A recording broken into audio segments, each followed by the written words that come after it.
우리가 지난 시간에 1절부터 8절까지 말씀을 우리가 상고했죠. 절기라는 것도 역시 예수 그리스도를 나타내시는 말씀입니다. 절기가 실상이 예수 그리스도시고 예수 그리스도로 영적인 구원 농사를 짓는 그와 같은 것을 말씀을 하고 있는 거예요. 육적인 이스라엘 백성들에게는 육신의 양식을 농사를 짓는 그와 같은 것을 말씀을 하셨지만은 영적인 이스라엘 백성들에게는 이제 그리스도 안에서 이것이 하나님께서 예수 그리스도로 말미암아 이루시는 영적인 구원의 농사를 지금 말씀하고 있는 것을 이제 지난 시간에도 상고했고, 오늘 이제 9절부터 마지막 44절까지 절기에 대해서는 이제 다 충분히 다 이해를 하시고 있을 것이니까 이제 그런 총체적인 총론적인 내용들만 쭉 한번 보도록 다시 이제 한번 보도록 그렇게 합니다. 9절부터 14절까지는 초실절이죠.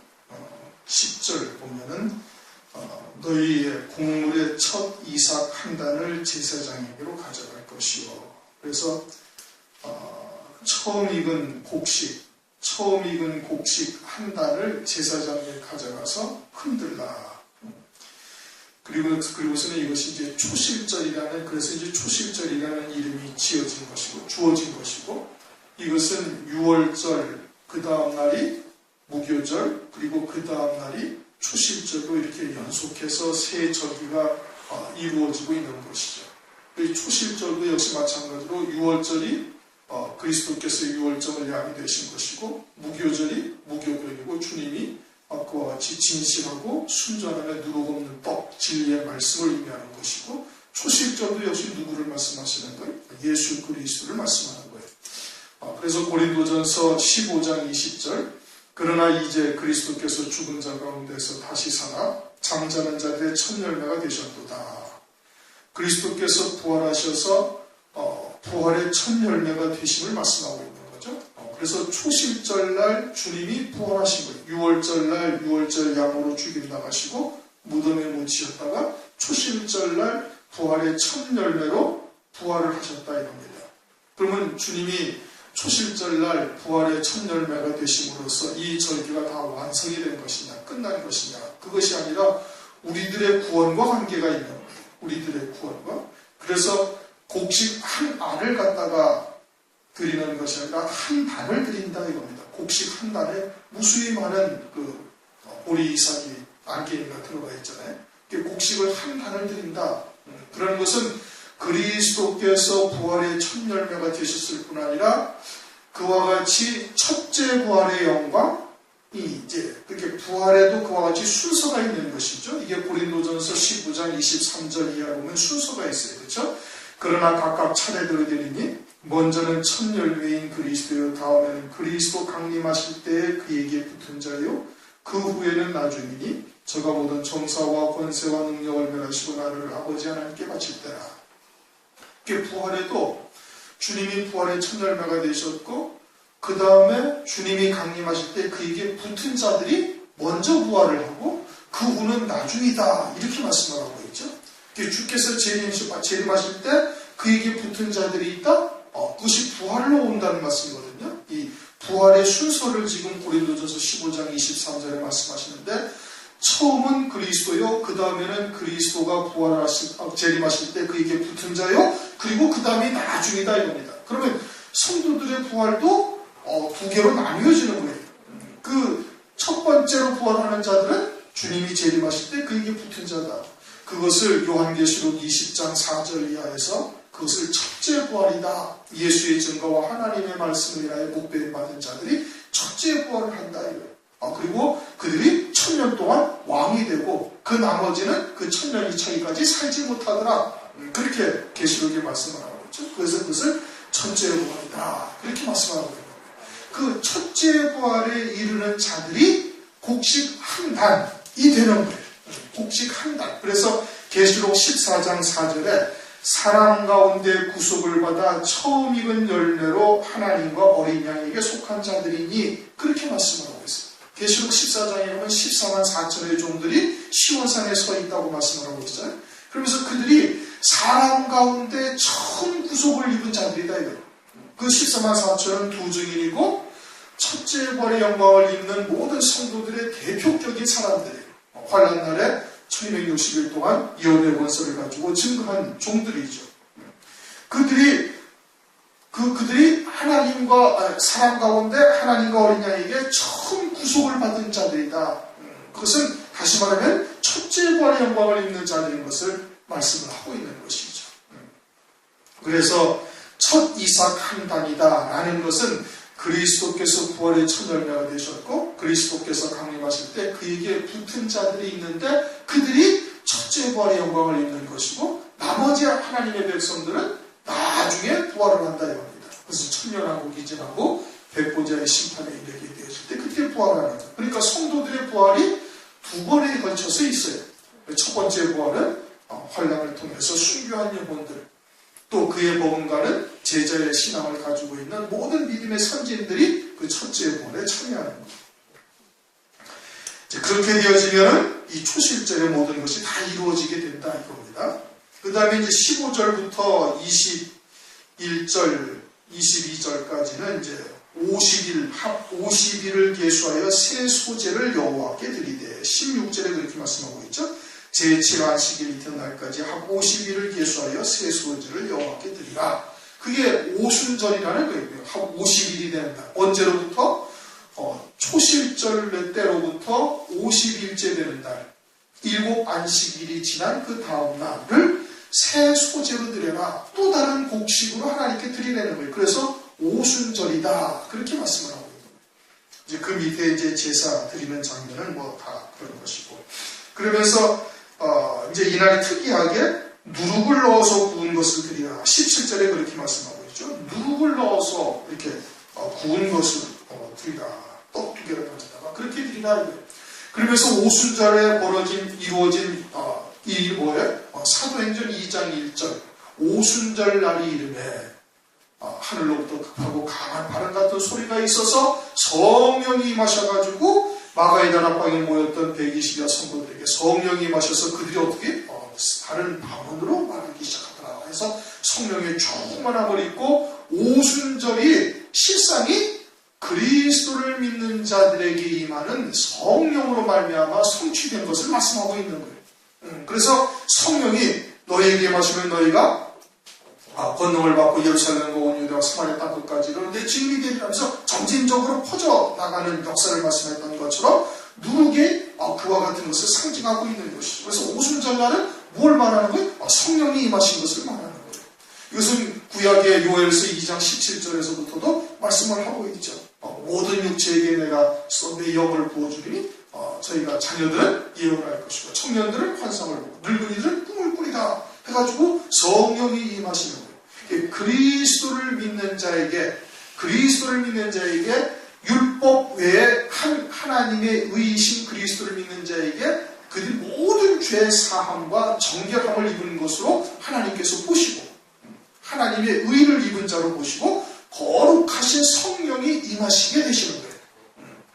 그리스도를 믿는 자에게. 그렇게 해서 이제 그와 같이 열매를 맺어 자라가는 것이 이제는 성령으로 말미암아 열매를 맺어 자라가는 것. 이전까지는 내가 하나님의 말씀을 지켜서 열매를 맺어서 했던 것. 그런데 내가 하나님의 말씀을 지켜 행하여 열매를 맺을 수가 있는 의의 열매가 나옵니까? 나오지 않냐는 거예요. 그래서 이 율법의 의가 아닌 하나님의 의, 예수 그리스도를 믿는 하나님의 의의 열매를 맺을 수 있게 한다 이겁니다. 성령으로 말미암아 성령의 열매를 맺게 하시는 것이죠. 이제는 예수 안에서 예수 그리스도 이름으로 세례받은 자에게 성령이 임하셔서 성령이 나를 통해서 하나님의 뜻을 이루어가는 것으로 열매가 되게 하시는 거예요. 그게 하나님의 의의 열매다 이거예요. 그러니 그것이 또 다른 곡식이다. 육적인 이스라엘 백성들에게는 입으로 먹을 양식이고 영적인 이스라엘 백성들에게는 영의 양식으로 그와 같이 또 다른 먹을 것을 우리에게 주신 것이다 이겁니다. 또 다른 곡식을 주시는 거예요. 그렇게 그래서 오순절날 성령이 임하심으로 이 말씀이 성취가 되었는데, 그런데 이 말씀이 그것으로 딱 끝나는 것이 아니라 사도행전 2장 18절 보면 남종과 여종들에게 또 내 영을 부어주리라 이겁니다. 내 영을 또다시 부어준다는 거예요. 언제? 주의 영화롭고 크고 두려운 날이 이르길 때. 그러니까 그것은 곧 뭘 말하는 거예요? 그것은 주의 재림의 때, 환란의 재림의 때, 재림전에 있을 환란의 때 다시 남종들과 여종들에게 내 영을 부어주서 저희로 하여금 예언하게 하신다고 말씀하고 있어요. 그 이제 두 증인들에게 그와 같이 예언의 권세가 임하게 될 때를 말하는 것이죠. 그러면서 그것이 환란의 때에는 요한계시록에 그것을 일곱 영이다 이렇게 말씀을 하시는 거예요. 일곱 영이다. 그것이 요엘서에도 2장 23절을 보면 이른 비와 늦은 비를 우리에게 주시리라 이럽니다. 이른 비, 늦은 비가 있다는 거예요. 이른 비는 오순절날 마가이다라 방임했던 성령의 역사고, 늦은 비는 추수 때에 임하는 거예요. 그러니까 환란 때에 우리에게 임하는 일곱 영의 역사다. 그렇게 되어지면 이것이 온전히 다 성취가 되어지는 거예요. 그리스도의 온전한 구원을 이룰 수 있게 하신다 이겁니다. 일곱 영의 역사를 통해서. 그러면 일곱 영의 역사가 있다는 것을 알고 그러면 일곱 영으로 충만함을 받기를 소망하고 구한다고만 되는 것이 아니라 일곱 영이 누구에게 임하시는가를 알아야 된다. 어떠한 신앙에게 임하시는가를 알아야 되는 것이죠. 그런데 요한일서 5장 7절을 보면 성령은 진리니라. 그럼 성령은 진리의 말씀을 받아 그 말씀이 생명이 되어져 있는 자에게 그 말씀, 즉 아버지의 뜻을 이루기 위해서 임하시는 거예요. 병 낫게 하고 앉은 데가 일어나고 이것을 위해서 계시는 것이 아니고, 성령은 하나님 아버지의 뜻을 말씀을 쫓아 깨닫고 믿음으로 받은 자들에게 임하셔서 그 말씀을 이루시는 거예요. 그래서 진리의 성령이다라고 말씀하고 있는 것이죠. 그러니까 일곱 영이 임할 것은 임하시는데 그건 누구에게 임하느냐? 그것은 환난날에 하나님께서 이루실 구원의 뜻을 깨닫고 믿음으로 받은 자에게 그 말씀을 통해서 하나님께서 이루시는 거예요. 그럼 일곱 영은 누구에게 임하는 거예요? 환난 동안을 환난을 통해서 이루신 구원의 말씀을 깨닫고 믿음으로 받은 자에게 임한다 이겁니다. 그래서 일곱 배나 뜨거운 풀무와 같은 환난의 때를 일곱 영으로 이기게 하시는 거예요. 또 영으로 이긴다는 게 뭐예요? 그것은 신앙의 정절을 팔지 아니하는 거예요. 믿음을 지켜 승리하는 것을 말하는 거예요. 결국 그렇게 되면 환난날에 어떻게? 첫 순교를 당하게 되어지는 것이죠. 그것을 통해서 첫 이삭 한 단, 즉 6월절 양을 먹은 자들에게, 6월절 양을 먹은 제자들에게, 제자의 신앙과 같은 신앙을 가진 자들에게 6월절 양 대신 주님이 걸어가신 그 길을 그대로 가게 하시는 거예요. 그렇게 해서 어디에 이렇게 하는 첫째 부활의 영광, 첫 이삭 한 단에 들어가게 하신다 이런 뜻인 겁니다. 그것이 그렇게 되어오면 이제 오순절의 실상인 거예요. 그리고서는 이제 23절부터 25절까지는 나팔절이에요. 나팔을 불어 기념할 날이다 이렇게 말씀하고 있는 거예요. 나팔을 불어 기념할 날이다. 그게 7월 1일이라고 말씀하고 있는데, 7월 1일이라는 것은 주님이 출애굽할 때에 종교력으로 주신 거예요. 너희가 이달을 첫 달로 삼으라고 하신 것이고, 그 전부터 지켜오던 달력은 이 7월달 첫날이 뭐냐? 신년 원단이에요. 새해 첫날. 새해 첫날을 나팔을 불어 기념하는 이 나팔을 불어 기념할 날로 삼으라고 말씀을 하고 있는 거예요.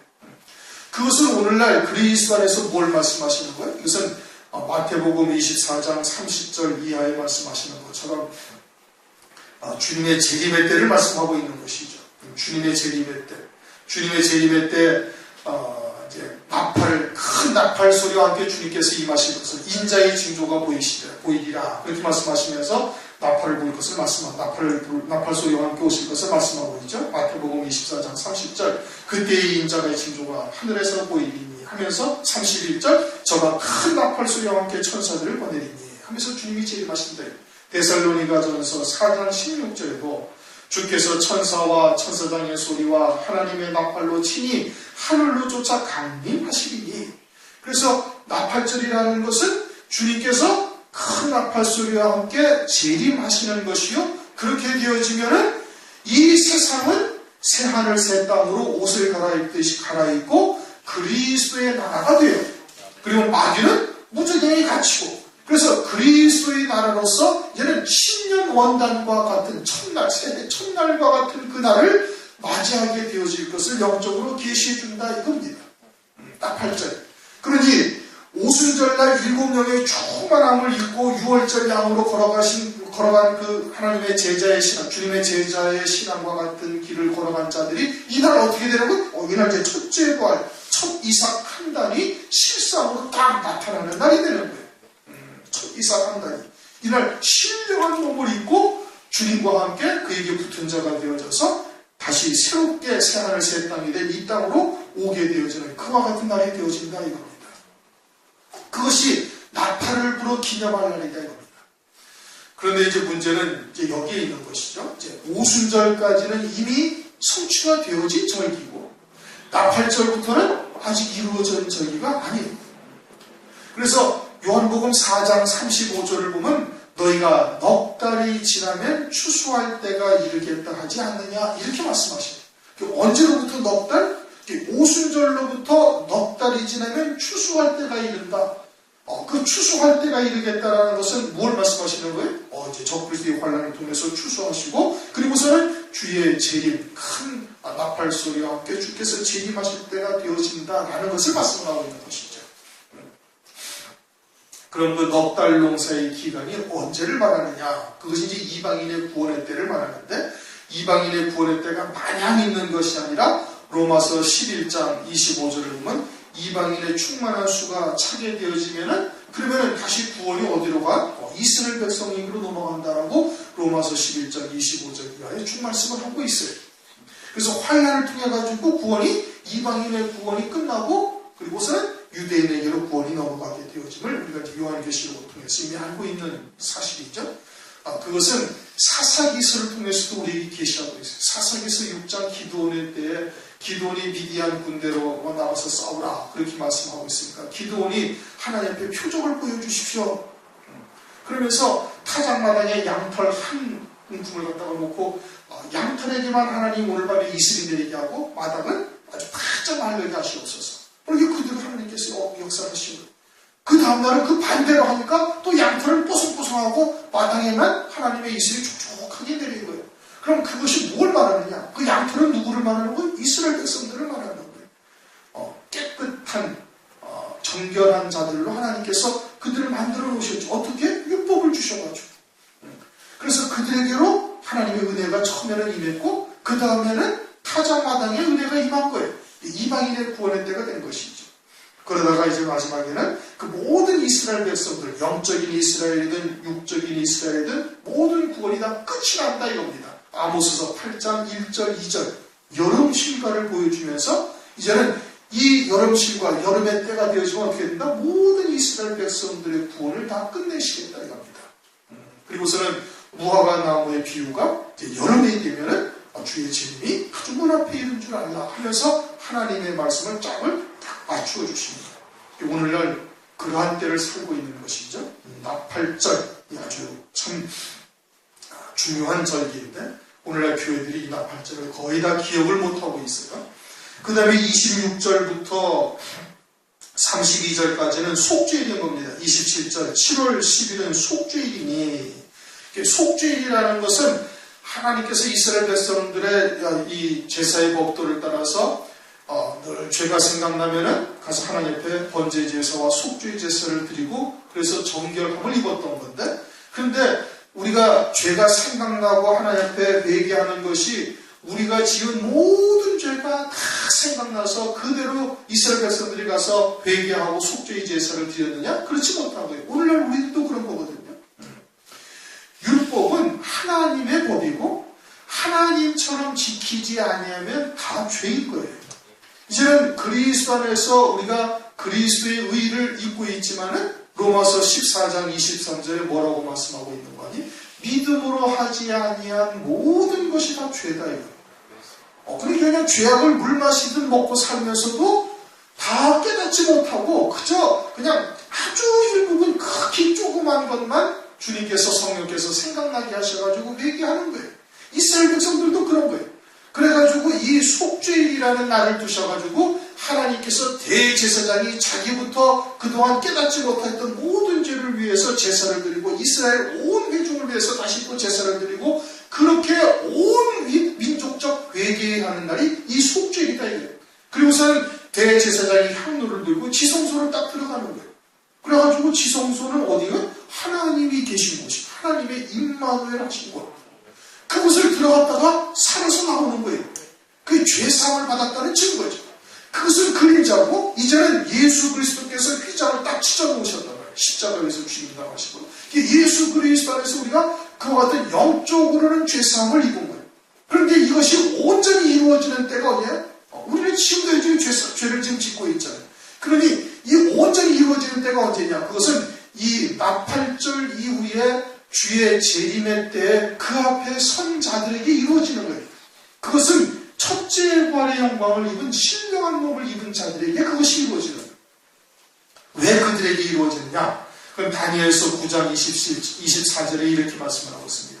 내 백성과 내 거룩한 성을 위하여 70일에로 기한을 정하였나니 허물이 마치며 70일에가 지나고 나면 허물이 마친다는 거예요. 다시 말하면 죄를 짓지 않는다는 거예요. 그런데 휴거된 백성들은 죄성이 그냥 그대로 있는 거예요. 왜? 혈육의 몸을 입었으니까. 그러나 첫째 부활의 영광을 입은 자들은 신령한 몸을 입고 육체를 벗고 신령한 몸을 입었으니까 그들에게는 허물이 있어요 없어요? 허물이 있을 수가 없는 거예요. 거역의 시가 심겨져 있잖아요. 허물이 마치며 죄가 끝나면 죄를 영원히 짓지 않는 거예요. 그러면 죄악이 영속되며 영원한 의가 드러나며 이상과 예언이 응하며 또 지극히 거룩한 자가 기름 부음을 받으라. 이것은 재림하신 이후 첫째 부활의 영광을 입은 자들에게 나타나는 일이에요. 그것이 속죄일이다 이겁니다. 그러니 나팔절 때 신령한 몸을 입고 주님과 함께 그에게 붙은 자가 되어져서 이 지상에 오는 첫째 부활의 영광을 입은 자 어린 양이 안에 그리스도의 신부들에게는 이 속죄일이 그때 이루어지는 것이고 나머지 죽은 자는 그 천년이 차기까지 살지 못하더라 하는 그 나머지 자들은 백보자의 심판 이후에 신령한 몸을 입었을 때 그때서야 속죄일의 실상이 그때 이루어지는 거예요. 무슨 얘기인지 이해가 되셔요? 그러니까 첫째 부활의 영광을 입은 자들은 상급적 부활을 입고 이 속죄일을 미리 남들보다 1000년 먼저 자기들이 누리게 되어지는 거예요. 죄악이 영속이 되고 허물이 그치며 죄가 완전히 떠나게 되어지는 이와 같은 때가 이루어진다 이겁니다. 그 속죄일 그것이 이제 주의 재림으로 말미암아 이루어지는 것이고 그 다음에는 어떤 절기가 남아있어요? 32절부터 이제는 33절부터 이제는 초막절 7월 34절에 보면 7월 15일이 초막절이다. 이스라엘 백성들이 광야에서 초막을 짓고 살았던 것을 기억하고 그것을 기념하는 거예요. 그래서 일주일 동안 초막절을 지내요. 그러면서 하나님께서 임만을 하셔가지고 구름기둥과 불기둥으로 이스라엘 백성들과 함께 계셨다 이겁니다. 그것을 기념해서 이스라엘 백성들이 초막을 짓는 것이죠. 그럼 그것은 그림자고 지금 나팔절을 통해서 재림하셨고 속죄일을 통해서 첫째 부활의 영광을 입은 자들에게 이것이 그들에게 실상으로 나타났을 뿐 아니라 이제는 초막절도 그들에게 실상으로 나타난 거예요. 하나님의 장막이 사람들과 함께 거하리니 계시록 21장 3절을 보면은 내가 들으니 보좌에서 큰 음성이 나서 가로되 보라 하나님의 장막이 사람들과 함께 있으네. 하나님의 장막이 사람들과 함께 있다는 것은 하나님의 무슨 집이 있다는 겁니까? 하나님의 집이 있다는 것이 아니죠. 하나님의 영광에 하나가 되어져 있다 이런 뜻인 겁니다. 누구에게? 첫째 부활의 영광을 입은 자들에게. 그들이 어린 양이 아니며 새 예루살렘 성이 되어져서 하나님의 영광을 함께 누리는 자가 되어져 있다. 이런 뜻이에요. 그것이 장막절의 실상이다. 이게 초막절의 실상이다. 이게. 그들이 첫째 부활의 영광을 입고 어린 양이 하나가 된 자들은 새 예루살렘 성이요. 그것은 하나님의 모든 영광을 함께 누리는 자가 되어져 있음을 말씀하고 있는 거예요. 그것이 이 절기를 통해서 이루실 하나님의 구원을 우리들에게 알게 하신 것이다 이겁니다. 그러니 절기를 깨닫는 자는 무엇을 준비하기 위해서 이때를 준비하는 거예요. 이것보다 더 큰 구원과 더 큰 영광은 세상에 존재하지 않는다 이겁니다. 그것이 초막절의 실상이고 그것이 하나님의 백성들, 하나님은 그들의 하나님이 되고 그들은 내 백성이 되리라 한 그들이 되는 것이고 아들이고 장자들의 총회에 참여하는 것이고 더 좋은 부활이 그들에게 임하게 되어진 것을 말씀을 하고 있는 겁니다. 그런데 이제 이와 같은 초막절이 오늘날 교회 안에서 다 사라지고 나팔절 이하 재림의 절기가 다 잊혀지고 그리고서는 어떤 절기를 지켜요? 추수감사절이라는 희한한 절기를 만들어서 지켜요. 그 미국의 초대 대통령인 조지 워싱턴이 만들어 놓은 절기예요. 아주 그럴듯하시오. 추수가 다 끝난 11월 달에 가가지고 그때 추수가 다 끝났잖아요. 그때 가서 창고에 다 들여놓은 다음에 추수하게 된 것을 하나님께 감사드리자. 이게 아주 이성적으로고 논리적으로는 아주 설득력이 있는 거예요. 그러나 이 절기가 일반 농사의 절기입니까? 아니란 말이에요. 이거는 구원, 영적인 농사의 절기를 말씀하고 있는 것이고 하나님께서 명하신 절기인데 그것을 싹 없애버리고 그와 같이 사람의 육적인 농사의 절기로 또 바꿔버려서 영적인 재림의 절기를 다 잊어버리게 만들었어요. 영적인 추수의 때를 다 잊어버리게 만든다 이겁니다. 그것을 열왕기상 12장의 25절 이하에 성경에 이미 다 기록을 해놓고 있는 거예요. 마지막 때 하나님의 백성들이 그처럼 멸망의 길을 가게 되어질 것을 성경에서 미리 기록을 해놓고 있어요. 그것뿐만이 아니라 성경에도 없는 절기를 지키잖아요. 어떤 절기? 크리스마스라는 절기를 지켜요. 그날이 주님이 탄생하신 날도 아니고 그날을 또 혹시라도 하나님께서 이스라엘 하나님의 백성들로 하여금 즐거워하며 기뻐하게 해야 할 절기라고 명절이라는 성경에 기록을 해놓으셨죠. 성경에 없잖아요. 그런 말씀이. 그러면 그건 뭐냐? 그것은 담모스라는 태양신을 섬기는 이방 종교예요. 그것을 갖다가 캐톨릭에서 받아들이고 그것을 기독교에서 그냥 무분별하게 그냥 받아들인 거예요. 성경에도 없는 것을 갖다가. 태양신은 12월 22일, 23일이 동짓날이라서 태양이 가장 짧아지는 날이고 그리고는 25일부터 태양의 길이가 몇 초씩 조금씩 늘어나기 시작하는 거예요. 길어지기 시작하는 거예요. 그래서 태양신이 그때 태어났다 이런 우상을 섬기는 이방 종교들을 갖다가 받아들인 거다 이겁니다. 그러고서는 주님이 그날 탄생하셨다는 거예요. 그래서 성경에 어디에 12월 25일날 주님이 탄생하셨다고 성경에 기록해 놓은 것이 어디 있어요? 없단 말이에요. 이방 종교를 섬기는 거거든요. 귀신을 섬기는 것이고 마귀의 종이 되었다는 확증과 같은 것인데 오늘날 교회들이 무분별하게 그걸 다 받아들이는 거예요. 더더군다나 초실절도 부활절이라는 부활절이라는 이스터데이라고 명명을 하고 부활이라는 뜻과 전혀 상관이 없는 이스터데이라고 명명을 하고 그 이스타로 친과 같은 우상을 섬기는 것인데 그 증거가 뭐예요? 달걀을 삶아서 먹는 거예요. 달걀을 삶아서 나눠주려고. 달걀 귀신 섬기는 거거든요. 그건 아주 다산한다는 많은 자수를 하는데 달걀이 맨날 나잖아요. 최소한도 3일에 2개씩은 암탉이 그냥 달걀을 낳는 거예요. 그와 같이 다산의 신, 이방 종교를 갖다가 섬기는 행위를 또 가지고 들어와서 천주교에서 한 건데 이 교회도 어느 날부터인가 그걸 받아들여가지고 부활절이다 하면서 그런 달걀을 삶아 먹는 이러한 행위로 오늘날 다 전락을 해서 하나님의 절기를 이게 아주 귀신 섬기는 날로 바꿔버린 것이 오늘날의 실상인 겁니다. 결론은 그렇게 해서 재림하실 주님을 맞이하지 못하게 하는 거예요.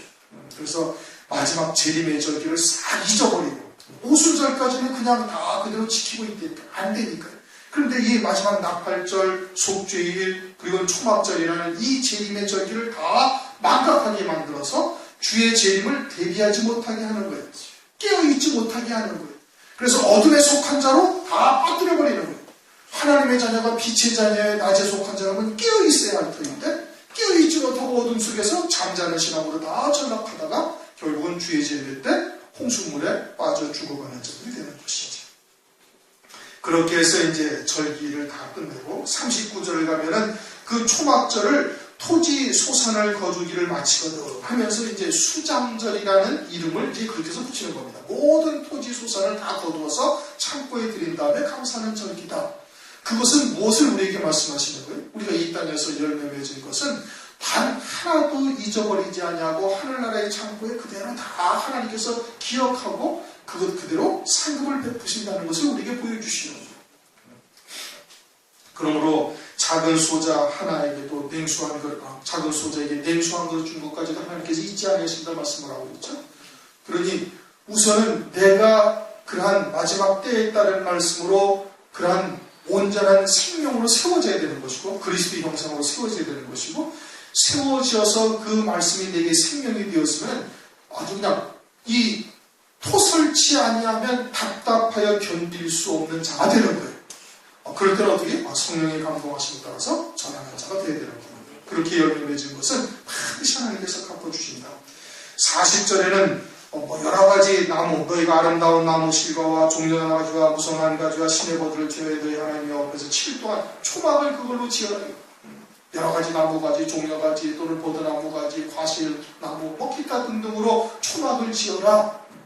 그렇게 초막을 짓는다는 것은 우리가 이 땅에서 하나님의 거하실 처소가 되기 위하여 예수와 함께 이 처소를 지어가고 있는 존재다 이겁니다. 에베소서 2장 22절 말씀에 너희가 성령 안에서 하나님의 거하실 처소가 되기 위하여 예수와 함께 지어져 가느니라. 그런데 그렇게 처소를 짓는데 여러 가지 나무를 쓴다라는 것은 고린도전서 12장을 보면 우리에게 성령의 나타나심이 여러 가지 은사로 나타나는 거예요. 한 사람에게는 어떤 사람은 지혜의 은사로, 지식의 은사로, 병고치는 은사로, 방언의 은사로, 기타 등등 여러 가지 은사로 나타나는 거예요. 각양의 은사가 여러 가지의 나무로 초막을 짓는 것과 마찬가지죠. 그렇게 해서 초막을 쭉 짓고 43절 이제 이스라엘 자손을 애굽 땅에서 인도했는데 초막이 거하게 한 줄은 너희가 너희들에게 알게 한다. 출애굽할 때 그렇게 하셨다 이겁니다. 출애굽이 이스라엘 백성들에게는 육적인 출애굽을 한 것이고 우리들은 영적인 출애굽을 이룬 것을 말씀하고 있습니다. 영적인 출애굽을 하고 지금 광야교회에서 초막을 지어가면서 우리가 살고 있는 거예요. 그래서 어디로 가는 거예요? 가나안 땅으로 가는 거예요. 그 가나안 땅의 실상은 주님의 재림으로 첫째 벌의 영광을 입는 자들에게 그때부터 시작이 되는 것이고 나중에 부활하는 자들에게는 백보자의 심판 후에 그때 신령한 몸을 입고 그때 이 모든 것이 그때 이루어지는 것을 말씀을 하고 있는 겁니다.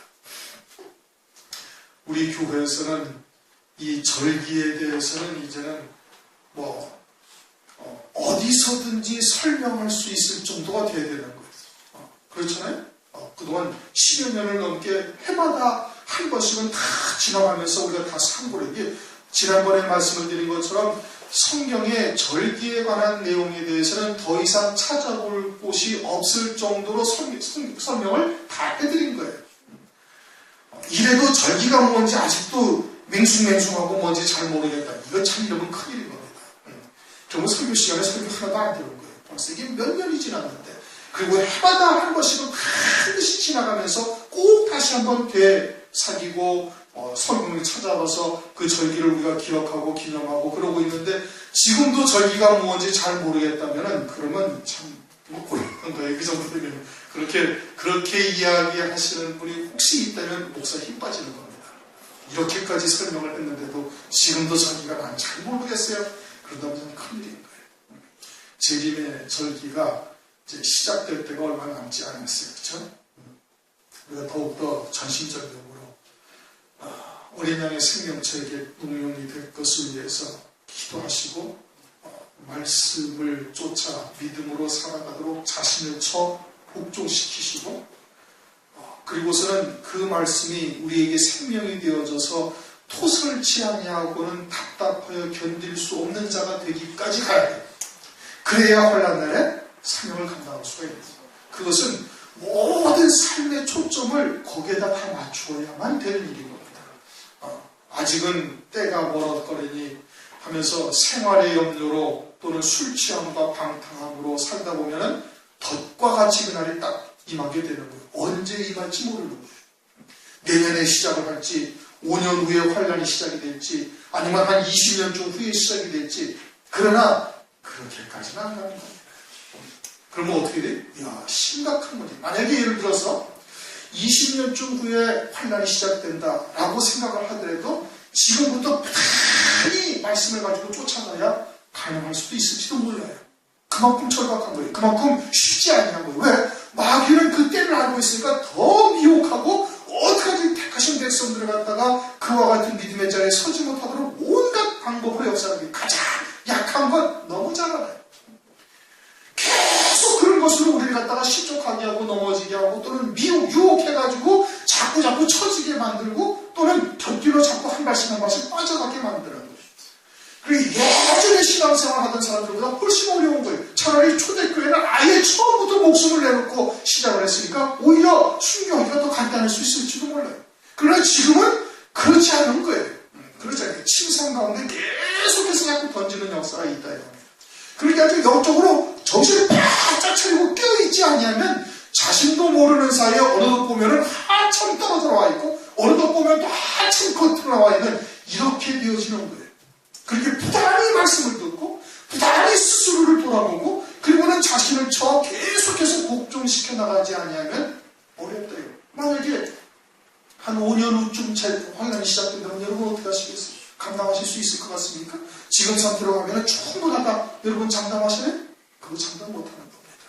장담 못해요. 그럼 어떻게 해야 될 것인가? 이게 제일 심각한 거예요.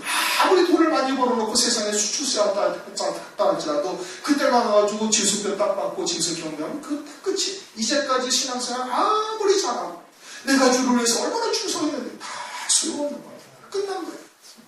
그때 가가지고 고생하다가 거기서 그냥 획가득 넘어진다? 그러면 차라리 하려는 것만도 못한 거죠.